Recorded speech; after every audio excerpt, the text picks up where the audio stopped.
let's talk about fear, because let's face it, it's an emotion that all of us have, and it's an important one because we need it to help us survive.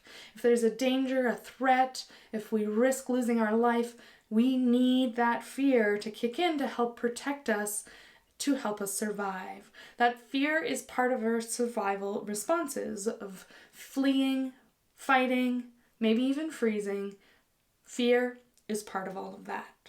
Now, what's important is we want fear to kick in when there's danger. When there's not danger, we don't really need fear hanging around.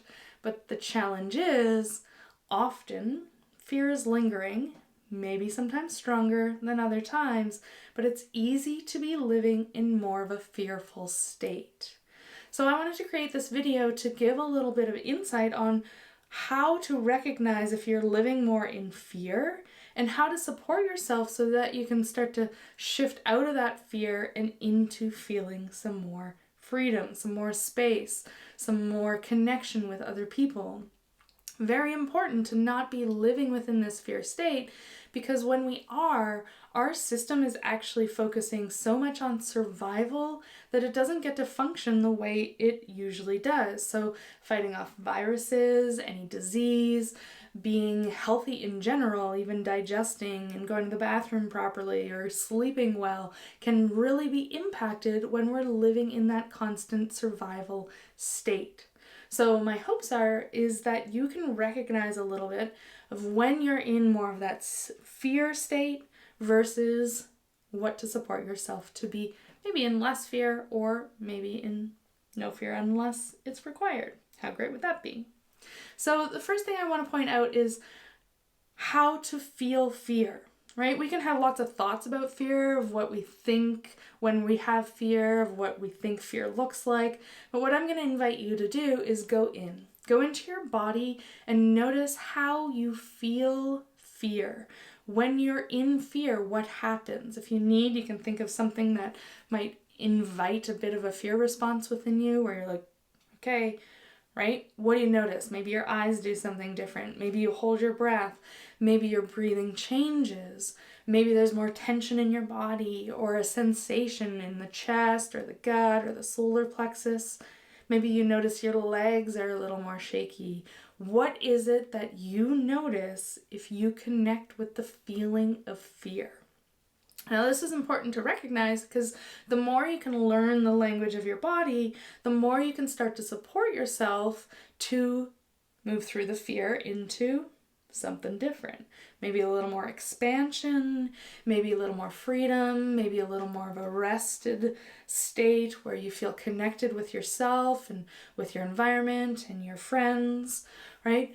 But with the awareness of what it feels like to be in fear, there can be kind of like this measuring point, like, whoop, here I am again as I watch the news and I hear people talking on the street and I'm consumed by this and that. I'm back in this state, and okay, I'm going to pause for a moment and notice if I can come out of that. Okay, very important so that we don't get stuck as an individual and a society and a world in this state of fear. So on the other side of that is, how do we recognize when we're not in fear? So what I'm going to encourage you to play with is, what can you connect with right now around you that really resonates? Maybe it's a picture on the wall, maybe it's something, a book that you're reading, maybe it's a plant outside the window, maybe it's a family member out in another room.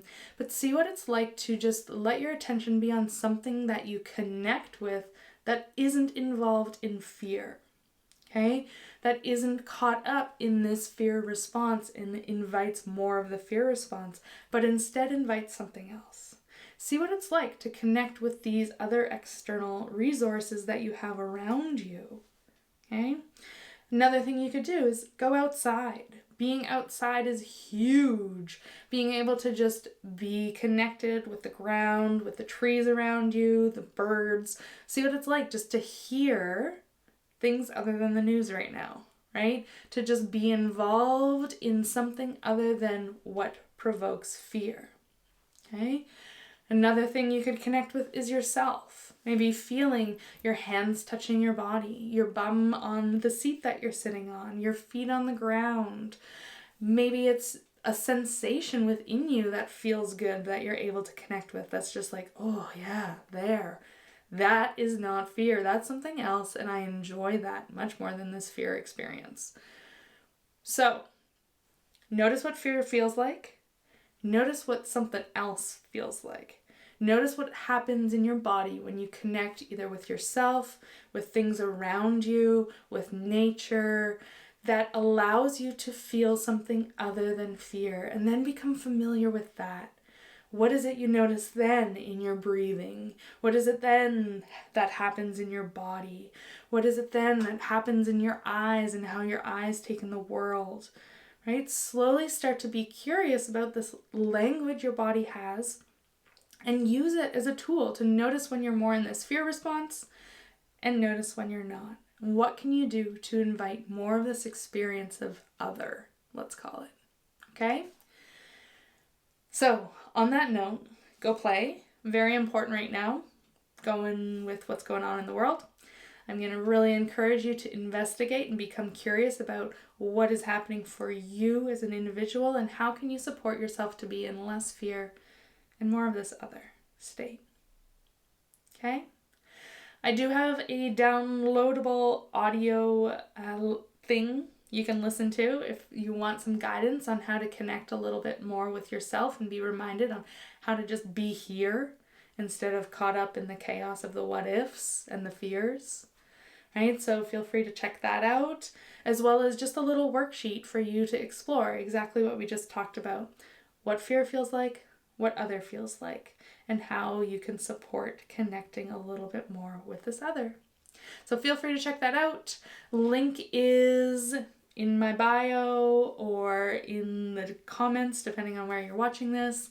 And feel free to ask me any questions, because I love exploring moving out of the survival state and into more freedom flow. That's my jam. I'm Nicole, for those of you who don't know me. Thanks for watching, and all the power to all of us. We got this.